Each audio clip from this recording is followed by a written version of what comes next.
एक समय की बात है। एक जंगल में भासुरक नामक खूंखार शेर रहता था। वो जब भी अपनी गुफा से निकलता तो उसके रास्ते में जो भी जानवर उसे मिलता उन्हें वह मार देता था और उनमें से कुछ जानवरों को खा लेता था और बाकी को छोड़ देता था। इसी कारण जंगल के सभी जानवर बहुत ज्यादा डरे हुए थे। एक दिन जंगल के सभी जानवरों ने सभा बुलाई। सभा में तय हुआ कि जंगल के जानवरों में से प्रतिदिन एक जानवर शेर का भोजन बनकर उसके पास जाएगा। इस प्रकार शेर के भोजन की व्यवस्था भी हो जाएगी और जंगल के दूसरे जानवरों के प्राण भी बच जाएंगे। सभी ने मिलकर शेर के पास जाने का निर्णय लिया।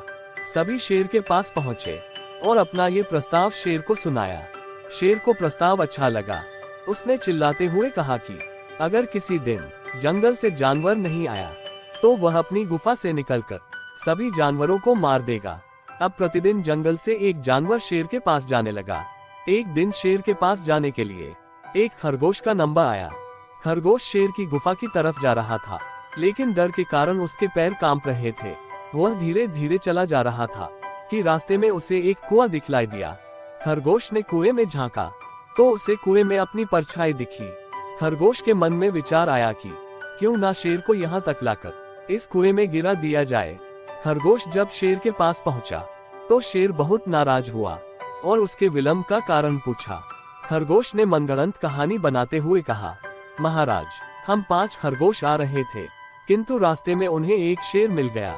हमने उसे बताया कि हम महाराज भासुरक के पास उनका भोजन बनने जा रहे हैं। उसने कहा कि जंगल में उसके अलावा और कोई राजा नहीं हो सकता। उसने 4 खरगोशों को खाकर मुझे छोड़ दिया ताकि मैं आपके पास आकर आपको ये जानकारी दे सकूं कि उसने आपको युद्ध के लिए ललकारा है।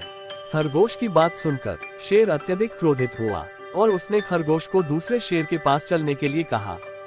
खरगोश भी शेर को उस कुएं के पास ले गया और कहा कि वह शेर इसी गुफा में रहता है। शेर ने कुएं के अंदर झांका तो उसे कुएं में अपना प्रतिबिंब दिखलाई दिया। अपने प्रतिबिंब को ही दूसरा शेर समझकर शेर ने जोरदार दहाड़ लगाई। प्रतिक्रिया स्वरूप कुएं के अंदर से भी उतनी ही तेज आवाज सुनाई दी। शेर को लगा कि सामने वाला शेर भी मुझे युद्ध के लिए चुनौती दे रहा है। बिना विचार किए शेर ने कुएं के अंदर छलांग लगा दी और उसी पानी में डूबकर मर गया। खरगोश ने लौटकर ये जानकारी अपने सभी साथियों को सुनाई। ये समाचार सुनकर सभी बहुत प्रसन्न हुए और सभी ने खरगोश की बहुत तारीफ की। इस प्रकार खरगोश की चालाकी से उसकी जान भी बच गई और जंगल के सभी जानवरों को खतरनाक शेर से मुक्ति भी मिल गई। शिक्षा। पंचतंत्र की कहानी से हमें शिक्षा मिलती है कि बड़ी से बड़ी मुसीबत को भी बुद्धि का उपयोग करके आसानी से दूर किया जा सकता है। ऐसी और वीडियो देखने के लिए चैनल को सब्सक्राइब कर ले।